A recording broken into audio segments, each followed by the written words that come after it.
আপনি ভালোবাসা দিয়ে যেটা অর্জন করতে পারবেন, পৃথিবীর আর অন্য কিছু দিয়ে সেটা পারবেন না। একবার একটা অফিসে উচ্চপদস্থ একজন কর্মকর্তা, সে তার এমপ্লয়ীদের সাথে অনেক খারাপ ব্যবহার করত, অনেক খারাপ ভাষায় কথা বলতো, অনেক গালি দিত, অনেক চাপের উপরে রাখত। তো একটা সময় যে ওই বসের সময় শেষ হয়ে যায়, চাকরির বয়স শেষ হয়ে যায়, সে অবসর গ্রহণ করে। অবসর গ্রহণ করার পর প্রায় 5 বছর পরে অফিসের কাগজপত্র সংক্রান্ত একটা জটিলতা নিয়ে ওই অফিসে ওই বসকে যেতে হয়। উনি ওই অফিসে গেলে উনি খেয়াল করলো আগের যে এমপ্লয়ি গুলো ছিল কেউ তাকে ওয়েলকাম জানাতে আসলো না, কেউ তাকে হ্যালো বলতে আসলো না, কেউ তার সাথে কথা বলতে আসলো না, যেন তাকে কেউ চিনেই না। যে যার কাজ নিয়েই ব্যস্ত আছে। তো দূর থেকে একজন নতুন জয়েন করা এমপ্লয়ি জিনিসটা খেয়াল করলো।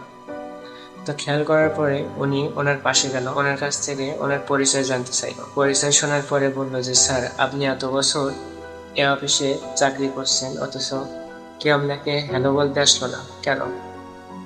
তো উনি তখন বলছে যে আমি এতদিনে এটা বুঝতে পেরেছি, আমি কারো ভালোবাসা অর্জন করতে পারিনি। আমি সবার সাথে অনেক খারাপ ব্যবহার করেছি, খারাপ ভাষায় কথা বলেছি, কারো সম্মান অর্জন করতে পারি নাই, কারো ভালোবাসা অর্জন করতে পারি নাই। এজন্য কেউ আজকে আমাকে সম্মান দিল না, আমাকে ওয়েলকাম জানাতে আসলো। উনি এটা বুঝতে পেরেছিল যে কাউকে ভালোবাসলে বিনিময়ে ভালোবাসা সম্মান দুটাই পাওয়া যায়। এজন্য ভালোবাসলে ভালোবাসা পাওয়া যায়।